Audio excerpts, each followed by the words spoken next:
Five tropes. Five tropes. Five tropes that are not good because they are not, or at least they are overused. But I like them, and I will explain.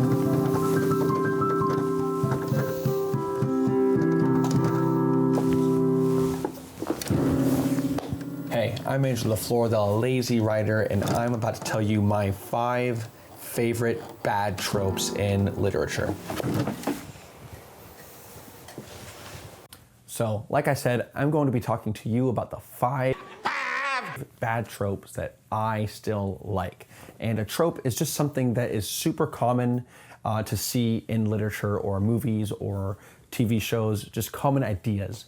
One really common example is the idea of the chosen one. We see Neo being the chosen one in The Matrix. We see Aang in the Avatar: The Last Airbender being the chosen one, and Harry Potter is a chosen one in his series. So just someone who's kind of chosen from the start. They are destined to be the hero, right? And you know it.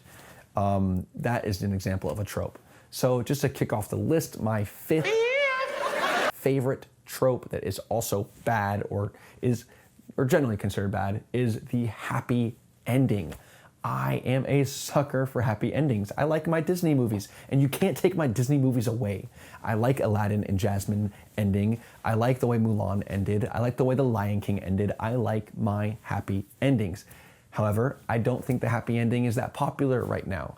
Things like Game of Thrones and Breaking Bad are super popular or seem to be the way we're going, more messy, realistic, gritty endings, which I also like. But I think they're kind of going the way of the dodo bird for a little bit, to where happy endings are going to be much less common and replaced by grittier, real, super serious endings. So I like those, but I also sometimes want some happy endings in my literature. The training arc is the my 4th favorite. My 4th favorite bad trope is the training arc, and it's something you see all the time in anime, and you can even see in a lot of literature and movies. I think in the first Dark Knight movie, the first Batman Dark Knight movie, he just goes and spends time with some fighting master and learns how to fight, and that's how he gets all of his skills as Batman. And the reason that it's maybe not good or considered bad in my opinion is that it's cheap, right? It's just a cheap way of getting strong. You can see in a writer thinking, okay, well, my character's not strong enough, but I don't want to spend a lot of time leveling him up. Or maybe we don't have enough time. That's a legitimate thing. There's not enough time in the book or not enough time in the movie to make the character stronger. Well, let's just give them a training arc, and then they're stronger, right? You could see it in One Piece. There's that 2-year time skip in which they just get really strong or much stronger. There is a lot of training arcs in Naruto. There's training arcs in a lot of different media, including TV shows, anime, movies, and books. I would say The Warded Man has a really good training arc with him disappearing. I'm not going to spoil a book, so I almost did, but I'm not going to spoil the book. It does have a good training arc though, and that's my number 4, my 4th favorite bad trope. My 3rd favorite bad trope are the parents or the parent of the protagonist being someone special. And you can see this in a lot of things, right? You could see it in like I mentioned, Harry Potter. Harry Potter, his parents are not just wizards. They are kind of spectacular wizards, right? They were famous. They were part of the Order of the Phoenix. It's this idea that they are kind of, their parents were a big deal, before them. And this kind of takes a number of different forms. Even Voldemort could kind of be considered this, because Harry Potter's name is attached to Voldemort in a similar way that a parent would be attached to their child's name. And Voldemort is something special, whether you like it or not. It's the idea of that. I think that there's a lot of things that have that idea, and what makes it bad is it makes the character have an importance that they didn't earn. That's what makes it kind of bad. And there are a lot of ways to do it right. Maybe that is part of the whole thing. Maybe the character needs to learn how to, or maybe the character needs to earn their way to fit in those shoes, or maybe it's something they don't want. They want to be detached from the name of some sort. But it's something that's super, super commonly used, and to the point where it's probably cliche and it's cheap. It cheapens the character's own value in a way, because then it's the parents' value that gives them value and interest. So there's that. That's my third favorite. Third favorite. My second favorite bad trope is the idea that the guy gets the girl, or the girl gets the guy. And this is a bad trope for obvious reasons. The same way that the happy ending is a cliche trope, the guy gets the girl or the girl gets the guy is a cliche trope. It's too convenient. It's just too convenient, right? Mulan and no one even remembers his name getting together in the very end. Jasmine and what's his name? The Street Rat. Jasmine and the Street Rat get Aladdin. It's the name of the movie. What am I thinking?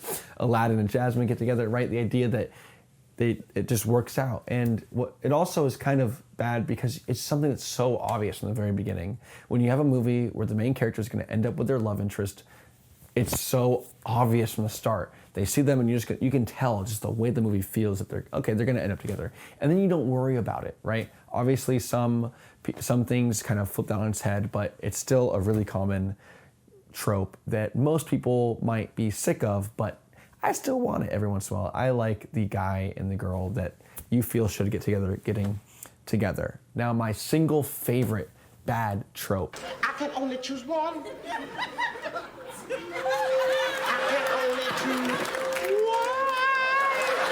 This one I feel passionately about because I just love it so freaking much. And I think most people do love it, but I don't think it's bad in the public eye as much as it should be probably, but it's bad in my opinion from like a writing perspective. And it's that villains look so dang cool all the time. Villains always look so cool.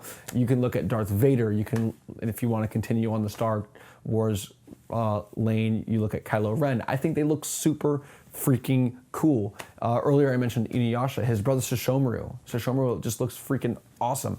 All of these villains look cool, and a lot of them wear black too, and the black is even more cliche at that point, but you cannot look me in the eye and tell me the Nazguls in Lord of the Rings are not gangster, flying around on fell beasts and killing people, right? The Nazguls are ballers, and they just look cool, and how they look matters. In Lord of the Rings, even Sauron looks cool, and for the majority of it, he's just this giant eye at the top of a tower. He just looks cool. I love it. I love Darth Vader. He's one of my favorite villain designs of all time. Visually, I just think he looks so cool, and he's in the all black, and it might be cliche, but he rocks it, right? So villains, I think villains look cool. I don't know why. Maybe there's a couple reasons, right? I think, maybe there's a deeper reason. I think that people, the bad always looks cool, right?